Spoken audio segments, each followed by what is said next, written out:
Mike Pompeo joins us now. Mr. Secretary, I don't know if this is a tough question or it's completely obvious. Is ISIS making a resurgence? Hey, Lawrence, it's not a tough question. I remember January of 2017 when we took office in the first Trump administration. ISIS controlled a massive piece of Syria. It took a serious president to begin to bring down the threat from radical Islamic terrorism from that region. And over the past 4 years, we've watched this resurgence. We've watched them refuse to even talk about radical Islamic terrorism. We've watched the FBI not focused on these dangerous places, activity taking place in mosques that have gone bad around the country. We watched the fall of Afghanistan. We saw a terrible terrorist set of attacks from Islamists in Israel in October of a year gone by.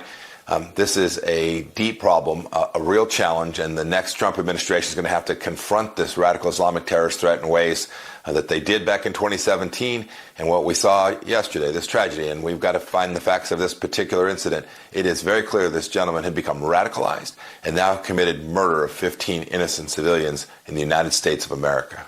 Mr. Secretary, I see people, not just in New York City, but in all the major cities, with Hamas flags, ISIS flags. It seems like there is this openness of this radical Islamic ideology in the country right now.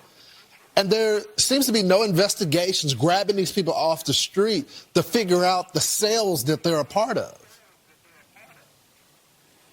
Lawrence, whatever they're doing clearly is not enough.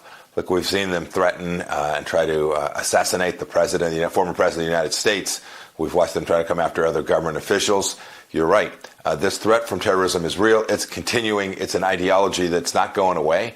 And so the vigilance required, the work, the hard work, the grunt work on the ground in not only America's major cities, but all across the United States of America and across Europe is very real. The context against which this incident happened in New Orleans yesterday demonstrates once again the hard work to take down this terror threat. And your point's exactly right. You've got folks protesting in the street. They didn't give a rip about these folks who were killed in New Orleans. They were talking about globalizing the intifada. Well, this is what we're seeing. We're seeing radical Islamic terrorism, again, working to globalize, to manifest itself in ways that present real risk to every family member here inside the United States. I guess, Mr. Secretary, are there still more threats out there to our safety right now? I mean, they plan on having this game today. If you were Secretary of State and you had all the intel going around and the FBI director was saying there's lights going all over the place when it comes to terrorism, would you still have a game today in Louisiana? I don't know the particulars. I imagine I'd probably still be advocating for the American people to continue to go about all of their business. The task is not to the American people to change their way of lives and let the Islamists, the radical Islamists win, but rather for the American people to go about their lives, and the security folks, Department of Homeland Security, the FBI, state, local law enforcement, these sheriffs, these are capable people. They need to do the intelligence collection work that's necessary and then put in place the tools so that you can reduce the risk not only to a football game today, but to people who are going to work, people who are going to churches, people who are trying to live their lives all across the country. It can be done. It takes leadership and it takes the capacity and will to punish those actors around the world when they commit acts that are like the one that took place in New Orleans yesterday.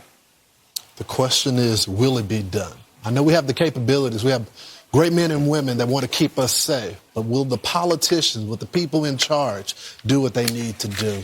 Mr. Secretary, thank you so much for joining the program. Thank you, Lawrence. Bless you. Have a good day.